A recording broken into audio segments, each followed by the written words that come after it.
મને ટીવી નથી જોવા દેતી, વિડીયો ગેમ નથી રમવા દેતી અને ભણવાનું જ કહે છે. હું જેટલા લોકોને જોઉં એ બધા જ એન્જોય કરે છે, બધા જ જલસા કરે છે અને મારી લાઈફમાં દુઃખ જ છે. હું બધા જ ટીચર્સની રિસ્પેક્ટ કરું, બીજા કોઈની મશ્કરી ના કરું અને ખૂબ મન લગાવીને ભણું. અને બીજા સ્ટુડન્ટ્સ જે મશ્કરી કરે, ચીટિંગ કરે એ મારા કરતાં વધારે માર્ક્સ લઈ આવે. મારી મમ્મી મારા નાના ભાઈને જ સાચવે છે. મને જે જોતું હોય લાવી જ નથી આપતી. મને જે જોઈએ એ કદી મને મળતું જ નથી.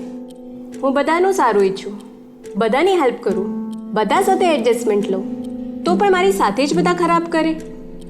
મારી ફ્રેન્ડ મને એકલી પાડી દે અને બીજા જોડે ફ્રેન્ડશિપ કરે. બધાને સુખી રાખું છું, પણ મને શું મળ્યું? મારી જોડે ઝઘડો કરે ને બીજા જોડે સારી રીતે વાત કરે. બહુ ટ્રાય કરી પણ જોબનું તો ઠેકાણું જ પડતું નથી. મને ધંધામાં હંમેશા નુકસાન જ આવે છે. મારા બધા જ ક્લાસમેટ ફોરેન જઈને સેટલ થઈ ગયા અને હું જોબલેસ છું.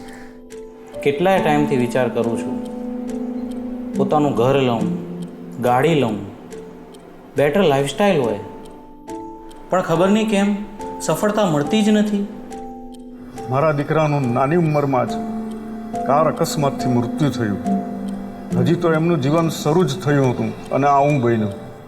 ભગવાને મને કેમ ન લઈ લીધી? મારી સાથે જ આવું કેમ? મારી સાથે જવું કેમ? મારી સાથે જવું કેમ? મારી સાથે જાઉં મારી સાથે જાવ કેમ? તમને પણ ક્યારે ને ક્યારે આવું થયું જશે ને કે મારી સાથે જ આવું કેમ? હું જ કેમ ભોગવું? મને જ કેમ દુઃખ મળે છે? આ બધા જ પ્રશ્નોનો જવાબ છે અને આ બધા જ દુઃખનો અંત પણ છે. કેવી રીતે? જાણવા માટે વિઝિટ dadabhagwan.in